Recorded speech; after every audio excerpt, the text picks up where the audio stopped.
sir. Thank you for agreeing to do this interview. Ciao, grazie. No, Ciao, grazie. No, it's my pleasure. Thanks for preparing this interview. It's very nice. To start, how about you introduce yourself to the viewers? All right, my name is Galileo Galilei. I was born on February 15th, 1564 in Pisa, Italy, if that interests you somehow. And I am a pretty important person. Oh, this is totally unrelated, but it seems that you've changed up your look. You know, the pandemic has really changed people in different ways. Yes, you're right. Weirdly, you actually look like you've strayed from your Italian roots. Really? That's a first. That's a first for sure. I've never heard of that. Let's move on. You've actually invented a lot of stuff, correct? Correct. A popular misconception is that I invented the telescope, which really is false, you know? It was made in 1608 by a Dutch lens maker by the name of Hans Lippershey. But I did, very much significantly improve it, you know? I increased the magnification by a factor of 21. I introduced a number of modifications, such as the ability to control the aperture, which helped to reduce optical aberrations.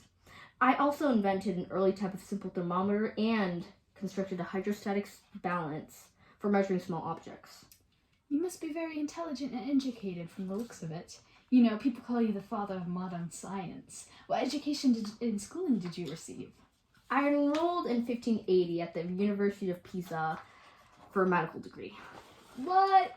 Hey, it was my father's idea. That's a very unexpected fact. Yeah, I was deliberately kept away from math. It was only until I accidentally attended a lecture on geometry that I became interested and slowly convinced my father to change the medical degree to a mathematics and natural philosophy one. And in fact, I never ended up getting a university degree. Huh.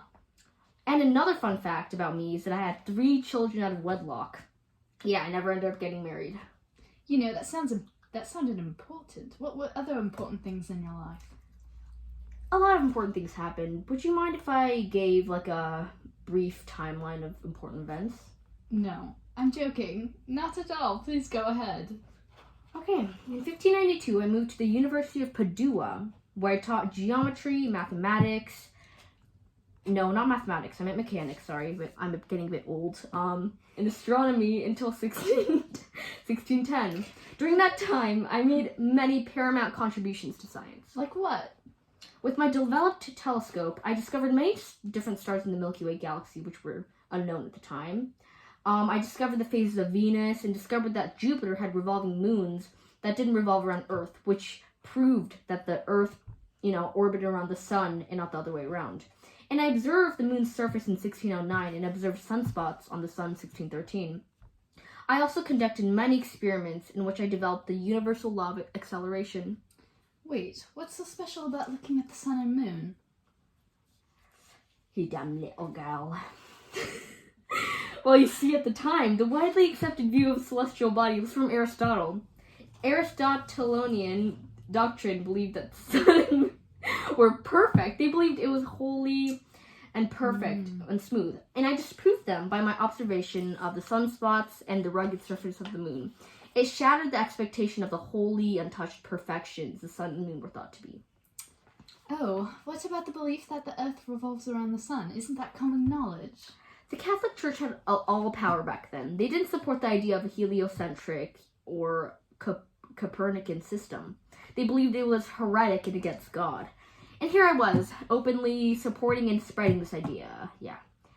I was banned from talking anything about the Copernican theory, and I was accused of heresy twice, and I was sentenced to house arrest in 1632 for the rest of my life until my death on January 8th, 1642. Huh. You must have really resented the Catholic Church after all that censorship and things that they put you through. Also, if you're dead, how are you? Actually, no. I was a devout Roman Catholic and was trying to prove how heliocentrism wasn't heretic at all and how the Bible never even denied it. My 2 daughters became nuns, and I also seriously considered priesthood as a young man. That's probably the most surprising thing about you. That's what a lot of people say. Okay. Back to your, legacy. Did your discoveries influence other scientists? Oh yeah, Sir Isaac Newton specifically used my work to help formulate his own laws of motion.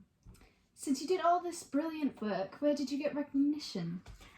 I never really received awards when I was alive, but I was widely recognized and widely respected by many people, including Italy's ruling elite. All right, last question. Do you think you will continue to be important in the future of science? What do you think? Oh, I think that you will continue to be important to the future of science. Why do you think so? Your discoveries and work were almost like a foundation for other scientists to help build up their own theories, ideas, and discoveries, like how Newton used your work to support his own ideas, and how your unwavering support for the Copernican system had definitely helped people accept it. Without your works and discoveries, modern scientists may have not been possible. Wise words. You know, I'm still wondering who you really are, considering Galileo died back in 1642. And that concludes the interview. Thanks for inviting me here, but I really gotta go. Bye!